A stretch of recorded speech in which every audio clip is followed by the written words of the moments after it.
Mi nombre es Elena, tengo 32 años y trabajo como contadora en una firma importante. Mi vida dio un giro inesperado hace 6 meses cuando tuve que ser internada de emergencia por una apendicitis que casi se convierte en peritonitis. Todo comenzó una mañana normal. Me desperté con un dolor agudo en el abdomen, pero pensé que era algo pasajero. Mi esposo Carlos, de 35 años, insistió en llevarme al hospital cuando me vio doblada de dolor. Elena, esto no es normal. Vamos al hospital ahora mismo, dijo preocupado. En el hospital, los médicos actuaron rápidamente. Necesitaba cirugía de emergencia.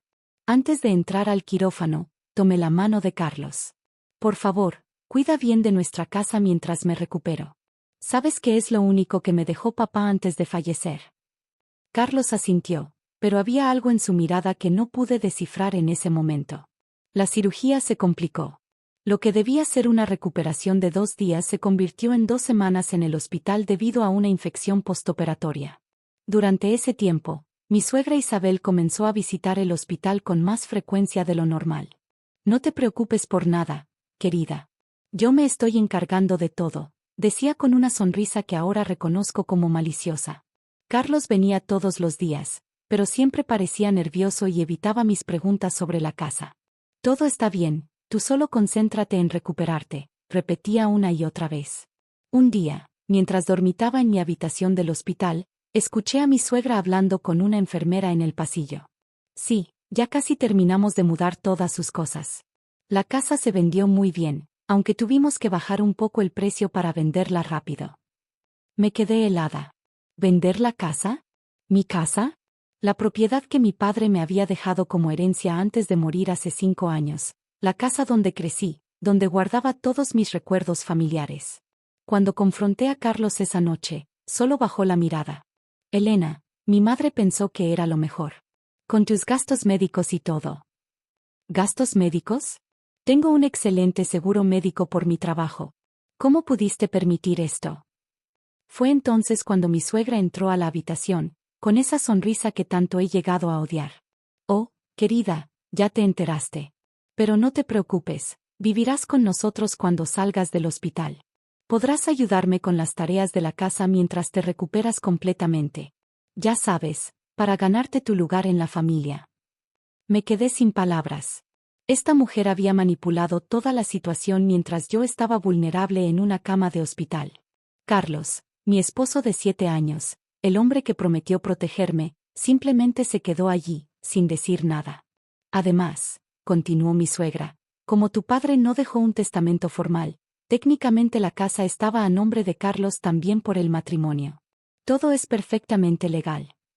En ese momento, sentí que mi mundo se derrumbaba. Pero mi suegra no sabía algo crucial. Mi padre, siendo el exitoso abogado que fue, había dejado todo perfectamente documentado. El día que me dieron de alta, mi suegra vino con un conjunto de ropa que ella había elegido para mí. Te llevaremos directamente a nuestra casa, dijo con tono autoritario. Pero justo cuando estaba a punto de firmar los papeles del alta médica, una figura familiar apareció en la puerta de mi habitación. Buenas tardes. ¿Llego en buen momento?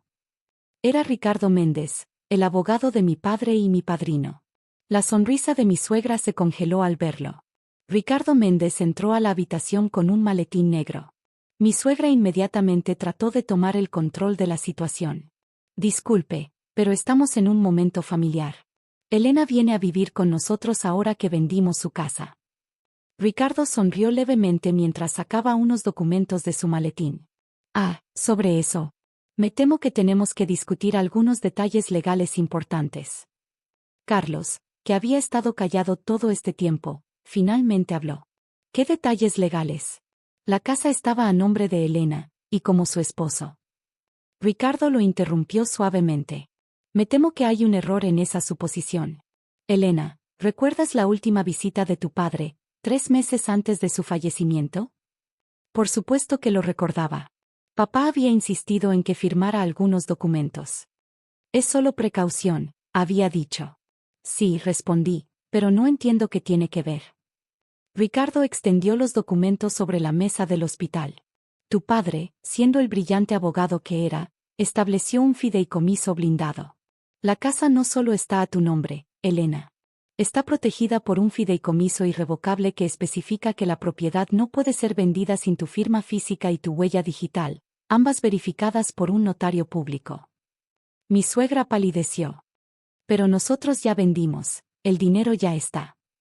Cualquier venta realizada sin cumplir estos requisitos es nula, continuó Ricardo. De hecho, tengo aquí una orden judicial temporal bloqueando cualquier transferencia de propiedad. Carlos se dejó caer en una silla, su rostro una mezcla de shock y vergüenza. Mamá, ¿qué hiciste con el dinero de la venta? Isabel comenzó a retorcerse las manos nerviosamente. Bueno, ya sabes que tu hermana necesitaba ayuda con su negocio, y pensé que podríamos usar parte del dinero para renovar nuestra casa. Me incorporé en la cama del hospital, la ira dándome fuerzas que no sabía que tenía. ¿Usaste mi dinero, de mi casa, para ayudar a tu hija y renovar tu casa? Eres parte de la familia. Deberías estar agradecida de que te cuidamos, gritó Isabel. Ricardo sacó otro documento de su maletín. También debo informarles que el fideicomiso incluye una cláusula penal. Cualquier intento de venta fraudulenta activa automáticamente una demanda por daños y perjuicios contra los responsables. Isabel se puso pálida. No puedes hacernos esto, somos familia. Familia. Repetí amargamente. ¿Como la familia que vende la casa de alguien mientras está en el hospital? Carlos finalmente pareció despertar de su estupor. Elena, yo no sabía, mamá me dijo que era lo mejor, que necesitábamos el dinero para tus gastos médicos y nuestro futuro. ¿Y no pensaste en preguntarme? ¿En esperar a que me recuperara? Ricardo intervino nuevamente. Hay más. El fideicomiso también incluye una cuenta bancaria que Elena desconocía.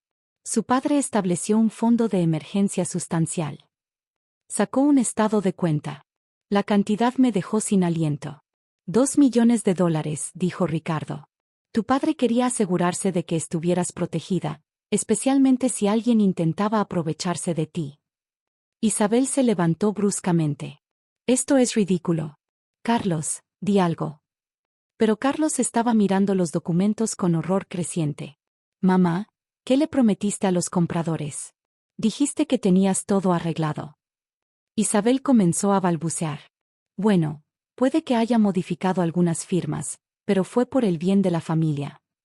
Ricardo cerró su maletín con un clic definitivo. Falsificación de documentos. Eso cambia completamente la situación legal, señora Isabel. Me giré hacia Carlos, las lágrimas corriendo por mis mejillas. ¿También sabías esto? Su silencio fue toda la respuesta que necesitaba. El silencio en la habitación del hospital era ensordecedor. Ricardo fue el primero en romperlo. Elena, como tu padrino y abogado, debo informarte que tienes varias opciones legales. Podemos presentar cargos criminales por la falsificación de documentos. Isabel se puso de pie de golpe. No te atreverías. Carlos, dile a tu esposa que no puede hacernos esto. Me giré hacia Carlos, quien seguía sentado con la cabeza entre las manos. ¿Ahora sí soy tu esposa? ¿No era yo solo la nuera que necesitaba ganarse su lugar en la familia? Carlos levantó la mirada, sus ojos rojos. Elena, por favor, podemos arreglar esto. Devolveremos el dinero. ¿Devolveremos? Ricardo intervino. Según entiendo, el dinero ya fue gastado en renovaciones y el negocio de su hermana. Isabel comenzó a caminar nerviosamente por la habitación. Podemos vender la casa, nuestra casa. Y tu hermana puede devolver parte del dinero de su negocio. ¿Y cuánto tiempo tomará eso? Pregunté. Mientras tanto debo vivir con ustedes, bajo sus reglas, después de lo que hicieron. Ricardo sacó un último documento de su maletín. Hay algo más que deben saber. El fideicomiso tiene una cláusula adicional que se activa en caso de intento de fraude. Isabel se detuvo en seco. ¿Qué más puede haber? Si alguien intenta tomar control fraudulento de la propiedad, el fideicomiso automáticamente transfiere la titularidad de la casa a una corporación controlada exclusivamente por Elena.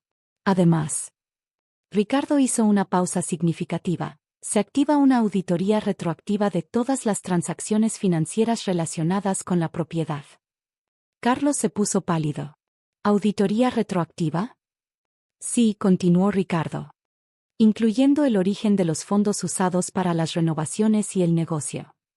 Isabel se dejó caer en una silla. No, no puedes hacer eso. Los préstamos, las hipotecas. ¿Qué préstamos?, preguntó Carlos, alarmado. Me di cuenta de que había más en esta historia de lo que aparentaba. Ricardo asintió, como confirmando mis sospechas. Señora Isabel, ¿quiere explicar por qué hipotecó su casa 3 veces en el último año? Carlos se levantó de golpe. ¿Qué? Mamá, esa casa es también de papá. Él no sabe nada de esto. Isabel comenzó a llorar. Tu hermana necesitaba el dinero, sus deudas, y luego las apuestas. ¿Apuestas?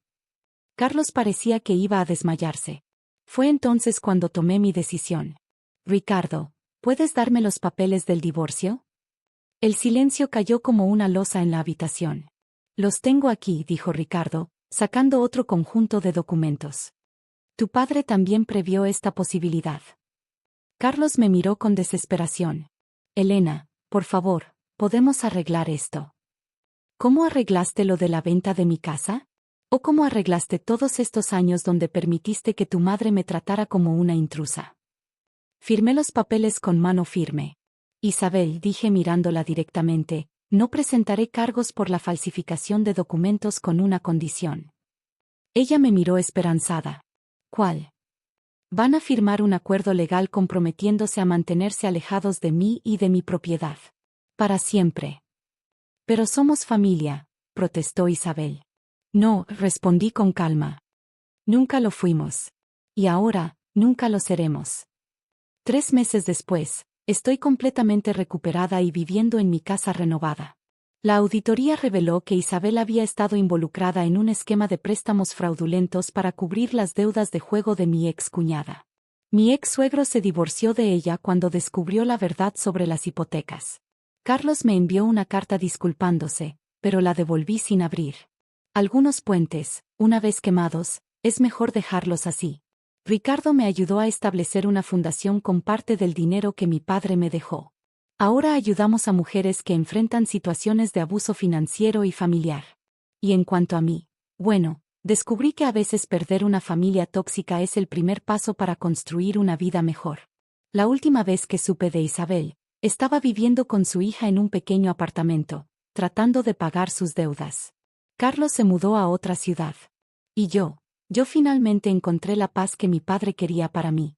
A veces, los mejores regalos que nos dejan nuestros padres no son las propiedades o el dinero, sino la sabiduría para protegernos incluso cuando ya no están con nosotros. Gracias por ver. No olviden suscribirse al canal para más historias como esta.